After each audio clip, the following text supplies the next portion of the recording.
right. And I know that we have our next speaker in the house. And I love this. It's funny because I met Dr. Sophia Yun and I believe Kimberly Butler on the same online networking. And you know, when you gravitate to somebody and you're like, let's hang out, let's converse, let's have a chat. Who knows where it's going to go? And they are both here today on the same 262 Summit. I just absolutely love this woman. She is on fire. When you talk to her, she's like, yep, let's do it. Okay, what do you need? That's just how she rolls. She's got a beautiful, beautiful, beautiful story. And oh my gosh, she just sent us some most incredible pictures, which you will see. We will share that with you later. Be here May 11th, and you too will see Dr. Sophia Yun in a whole different light. Okay, she is a clinical associate professor in adolescent medicine, graduating MIT, UCSF, and UC Berkeley, and the co-founder of Pandia Health. And I am going to let her talk more about the power behind Pandia Health, the women focus behind Pandia Health, and the women forum that created Pandia Health, which is unlike anything that you've ever heard of. She is all about and going to be sharing about women's health empowerment. And the thing that you may now, I don't know, if you know her, this might make total sense. But if you don't know and you think of Dr. Sophia Yun, she's a doctor, she's doing her thing. She worshiped like, oh, Michael Jackson as a teenager and wanted to be his friend. Have you ever wanted to be someone's friend? She wanted to be Michael Jackson's friend. And I'm sure you were in many different ways.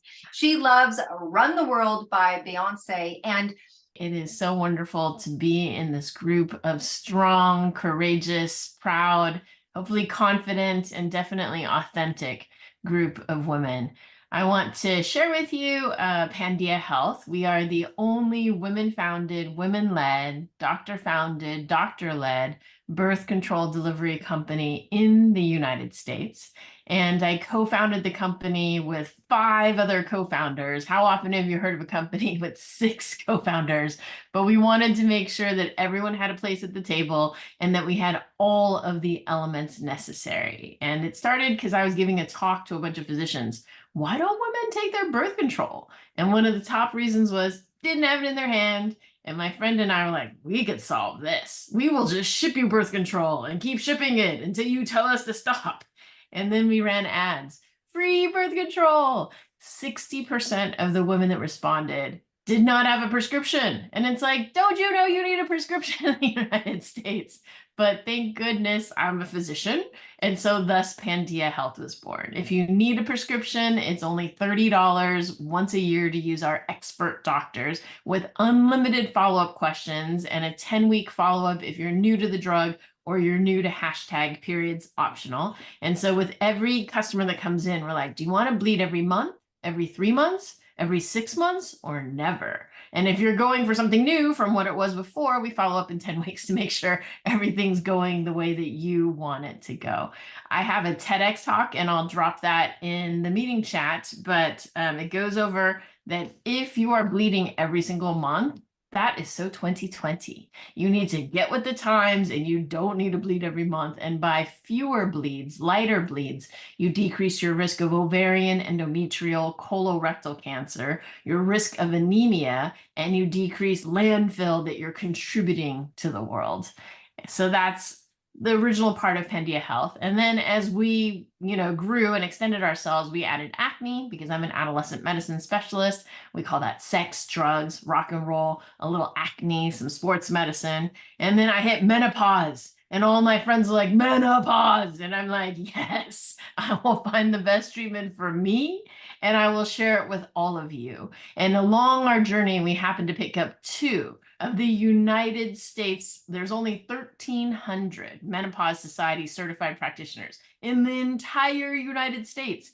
And we happened to pick up 2 of them. And so I was like, you are leading our menopause team and you will train our entire doctor team to prescribe at the best possible level. So that's what Pandia Health is about. Expert care by expert physicians. And then you get a lovely little package, of course, because it'd be boring just to ship you your birth control pills. So every baseline is hide shoe, but sometimes you get lipstick, sometimes you get eyeliner, sometimes you get stickers, a nail file, condoms. My friend donated her lube that's very pricey and cool that you can carry, TSA approved. So just different fun things in there. And then you can see a postcard. We call that the Pandia public service announcement, information about the birth control pills, the benefits that are non-birth control, such as helps with acne, helps decrease anemia, and then tips about emergency contraception.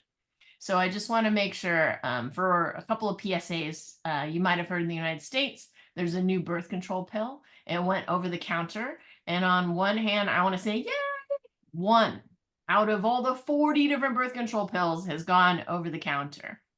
However, it's important you know the limitations of this pill.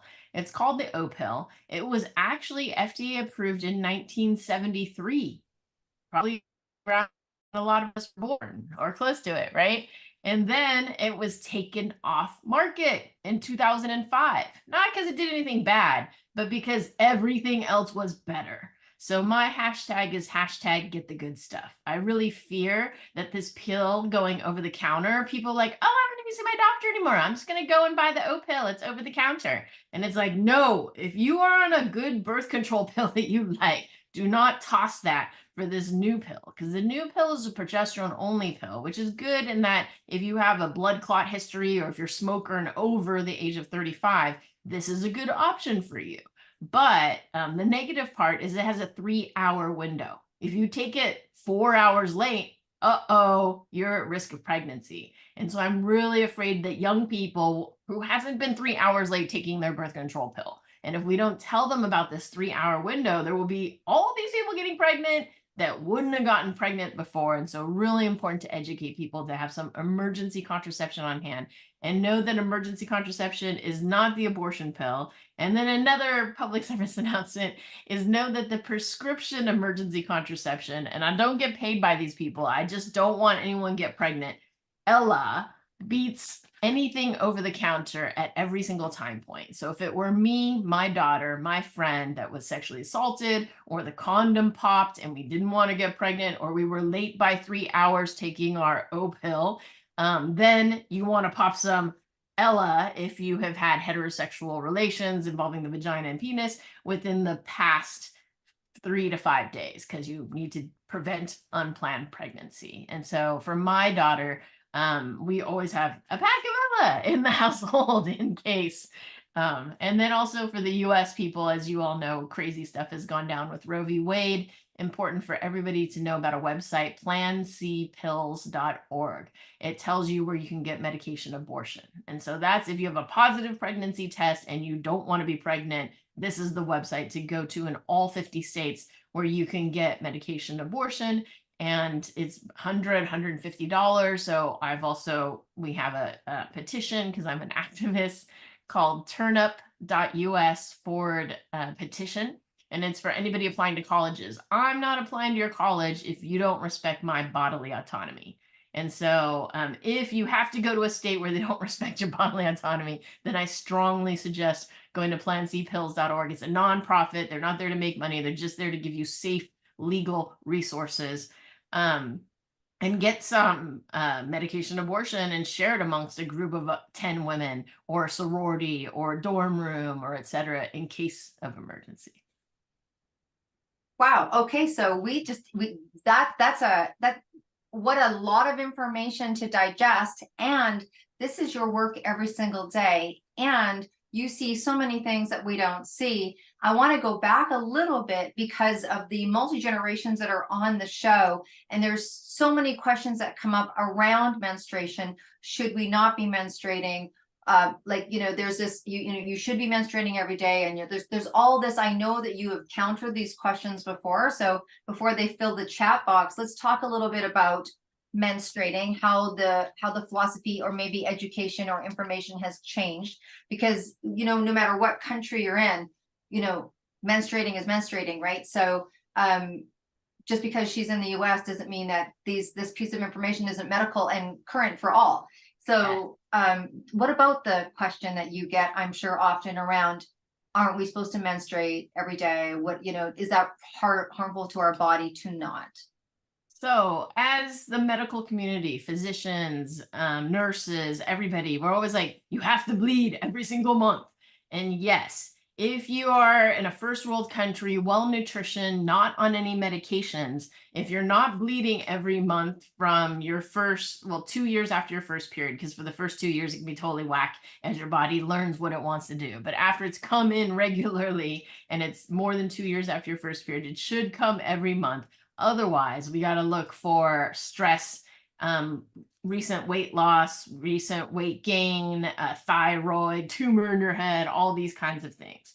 However, know that we can make hashtag periods optional using the birth control pill, patch, ring, IUD with hormone, implant, shot. And it's actually more natural to have fewer periods than what we are currently having. So Dr. Beverly Strassman, an anthropologist, studies the Dogon tribe in Mali, Africa, where we haven't touched them. And they don't die at age 30 and we die at age 70. They die at the same age that we do. However, they only have 100 periods in their lives. We have 350 to 400 periods. We have enough periods for 2 to 3 other women. And I realized every time one of us with a uterus bleeds, it's because we build that lining and we're like, embryo? Oh, no embryo, bleed. And then we do it again. Embryo? Oh, no embryo, bleed. And every time you build that lining, it can mutate and turn into endometrial cancer. Every time we pop out an egg, and we don't know if it's the popping, the healing, we know it's something to do with the tube, you risk ovarian cancer. So if you ask any educated physician, how can I decrease my risk of ovarian cancer? They would recommend that you go on the birth control pill, patch, or ring, because they're equivalent medications and mechanisms, for 5 years. And that will decrease your risk of ovarian cancer by 50%. So, so it's actually more natural to have fewer periods. And you're like, well, how did this group has 100 and we have 350 to 400? The reason why is they have 8 babies. How many periods do you have when you're pregnant with a baby? 0. They breastfeed for 12 to 15 to 18 months. We breastfeed for 0, 3, 5 months max for 2 children. They do it for 8 children. So as my OB-GYN professor at UCSF said, what's the natural state of a female animal? The natural state is pregnant or breastfeeding. How many periods you have when you're pregnant? 0. How many periods you have when you're exclusively breastfeeding every 2 to 3 hours? 0. And so this incessant menstruation is a modern construct. And I'm not saying we should all have 8 or 9 children. I'm just saying we can have fewer periods if we go on the birth control pill, patch, ring, hormonal IUD, implant, or shot. So know that if you don't bleed on these methods, it's fine. And that we can also make hashtag periods optional. And then lastly, as an Asian American tiger mom in Silicon Valley, I pitched to the parents and the grandmas and the aunties here, is your young woman going to do better on the SAT, on their G, their GRE, their MCAT, what LSAT, whatever test you got to take in your country for your profession, bleeding or not bleeding? Because I want you to imagine me, pre-med, MIT, biochemistry final, all of a sudden, bleh, and I'm like, do I run to the bathroom? But all of you intense type A people, you know the answer. You finish the exam. You do not go to the bathroom. Meanwhile, blood is dripping down my leg. I look to my left. I look to my right. 2 people without uteruses. Not a care in the world. I have 2 daughters. I want them to be the not a care in the world, not the 1 in 4. I realized in retrospect, 1 in 4 women in that room was bleeding that day. And to be hit by blood that day is also just insult to injury. So it's just has so many positives. There's a slight increased risk of breast cancer, but the New England Journal of Medicine has an article that the decrease in ovarian, endometrial, colorectal cancer outweighs the risk of breast cancer. But it's, for each person to look at the risk on their own. But in general, just so many positive, particularly if you also need it for birth control.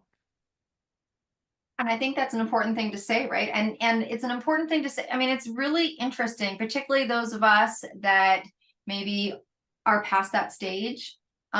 You get out of the loop of the most updated information. I mean, you just do, unless you're in it. I mean, that's we'll be talking to a woman shortly, and it wasn't until I heard her share with me the information that I didn't know. Did I know that it needed to be shared? Is there anything else? I know that we're kind of wrapping up a little bit at time, but that's fine. Is there anything else that you think needs to be shared from a new time, new information for daughters and nieces and those kind of things that are kind of mythological out there that maybe have become outdated or wasn't the correct information in the first place. And of course, whenever anyone's sharing, it's what's right for you, right? I mean, what's right for you, whether we're talking about mindset or we're talking about menstruation, this is all whether it lands for you. So is there anything else that yeah. So, I can hit the top myths in birth control, but I really want to hit menopause. The Women's Health Initiative and the way the results were put out and interpreted was a huge disservice to women. It went from, I think, 60 to 80% of women being on hormone replacement therapy down to 10 to 12% is what the current, I think, statistic is. And so there's a great book. Again, I don't get paid. Estrogen Matters, and it's by Dr. Blooming. He is an oncologist, and he breaks down the Women's Health Initiative, which was the largest study ever, randomized clinical trial, which is the gold standard of medicine. But the flaws in that study, number one, the average age of the woman starting estrogen replacement therapy in the Women's Health Initiative was 63. And we now know you need to start the hormone replacement therapy within 10 years of menopause. The average age of menopause is 51. So 63 was way too late. And so the way I see it, I was a biology major at MIT, I'm a physician, is that we have estrogen until 50. And then at 50, it's like, thank you for your service. We're done taking away the estrogen.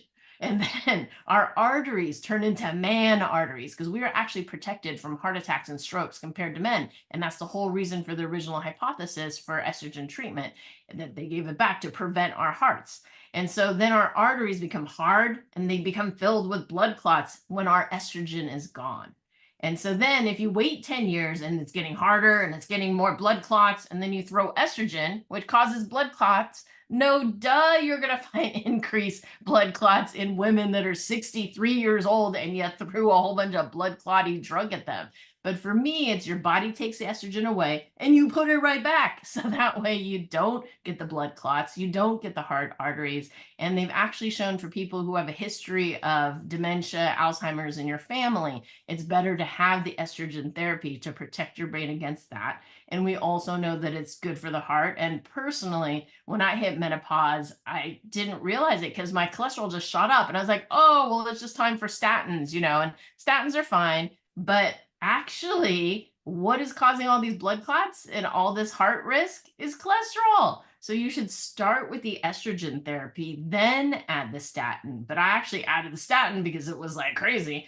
And then the other thing is it really does change your metabolism. Not just the estrogen. We probably need a little more. We'll probably need some metformin or something like that in the future. But I'm a skirt girl and I wear skirts every day. And I didn't change my diet. I didn't change my exercise, but all of a sudden, none of my skirts fit. And I'm like, what? And then I started the patches and now I can wear my skirts again. And I have not changed my exercise. I have not changed my diet. Maybe more muscle building. So definitely we need to focus on muscle and less aerobic exercise to protect our bones and all of that. So there's just so many benefits to hormone therapy.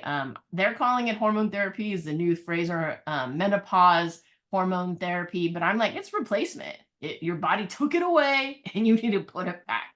So I think that is a huge myth. And then actually estrogen and breast cancer. So they've actually, if you look at the research, the people who are diagnosed with breast cancer on estrogen replacement therapy have a better prognosis than the people who are diagnosed with breast cancer not on estrogen therapy. And so it's actually the progesterone that puts you at risk for breast cancer and not the estrogen. So that's the key new fact that's out there. And then just another good resource, again, make no money, but a person I happen to know. The Menopause Manifesto by Dr. Jen Hunter is just great for any kind of everything on menopause. But know that the Women's Health Initiative is a little flawed, and know that the risk from topical estrogen in the vaginal area is none whatsoever, because it's just there. It doesn't go to your whole body. But for replacement, we generally recommend the patch. So if you're taking a pill for your estrogen replacement, that's not hashtag the good stuff. You want to ask, what is your OB-GYN taking? And whatever that is good for you. And if they're not taking it, then why are you taking it? And then for the progesterone, some people like the levonorgestrel IUD, other people like the pill. You can take it either 14 days and then not take it for 14 days, and you might have a bleed during the 14 days. And I was like, who wants to bleed? The benefit of menopause is not bleeding. Or you can take a lower dose progesterone every single day. So I'm personally using the patch and the progesterone every single day. And I think it's going to be, we know from the research, it's good for your brain, good for your heart, good for your bones. And so very important. What is Pandia? I mean, so Pandia Health is a service that people can activate. We know that it's the United States, and not everybody here is in the United States, but you may know someone in the United States. And Pandia Health is correct me, the only women's full initiative, right? And tell us a little bit. I mean, you guys are also in need of expansion, right? Like the demand is there, and you're looking for people to participate in Pandia Health, for people that are looking to invest and what have you. And I think it's important to say that, because, nonprofits, profits, people doing things in the world that, that there's those kind of opportunities as well. So do you want to wrap us up a little bit, and then I'll pass it over to Angel to see what she's thinking? Because I saw her eyes go like this and like this and like this. I love it. Thank you so much. So Pandia is the Greek goddess of healing, light, full moon. We're all about women's empowerment, making women's lives better. And really, as you're looking at telemedicine, there's telemedicine 1.0, quick, fast, cheap. Telemedicine 2.0, the best and the brightest, what you would want for you, what you would want for your daughter, what you would want for your mother. And that's what Pandia Health brings, is integrity and expert care by expert doctors. As I like to tell my investors, we will never give something to someone that's not evidence-based, because we know the placebo works 30% of the time, but we're not going to do that. We're not that kind of company. I will make money, but I won't make it pushing snake oil, let's say. And Pandia Health is currently in the US, but we have heard definitely demand from Canada, UK, other countries. We don't personally want to go there, but if anybody wants to talk about licensing or partnering in your country, that's definitely an opportunity. We're currently raising around so that we can expand. We currently can prescribe in 17 states in the United States and deliver to all 50. And we also encourage birth control tourism. And the example I give is we don't do Connecticut or New Jersey, but we're in New York. So as long as you can get into New York once a year and be like, I'm in New York right now, then legally our New York doctor can write the prescription and we can deliver it to all 50 states. So if you know any investors, send them my way. I would be so thankful. Support the only women-founded, women-led company that wants to be with you from age 14 through menopause, through your last breath. We're here to provide expert care. We're not here for primary care, just to provide expertise that your primary care may not have. And then know that if you have anybody that's, has donations that they can give, we have a Pandia Health Birth Control Fund to which people can donate, because if people can't afford the $30 once a year or the $15 a month for birth control, if they don't have insurance. If they have insurance, it should be covered by insurance, but some people, 50% of our customers, don't have insurance. And then also that you can invest in women-founded, women-led companies via your donor-advised funds. If any of you have donor-advised funds, happy to give you information there, but it's impact assets, and that's a minimum of $25,000 investment plus 3% for their overhead. But it's an investment, and when we pay back, then you can reinvest or you can donate it again. Fantastic. I'm going to pass this over to Angel. I love learning more about my body on these summits. I think we had a doctor who, I can't remember her name, but we learned more about our breasts. And now this morning we're learning more about, our womb. And now I am not in the phase that I need birth control. I am more in, I love that. Look at that.